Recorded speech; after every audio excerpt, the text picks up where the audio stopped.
родителската общност, бих искала да пожелая честит първи учебен ден на всички вас и да ви кажа, че въпреки че по традиция днес на 16 септември отварят врати всички български училища за своите ученици, тук има една съществена разлика.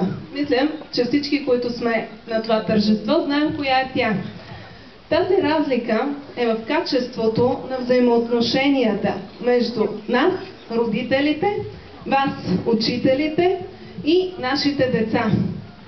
Тази разлика е създала и красотата и хармонията, на която се радваме днес всички ние и за което благодаря.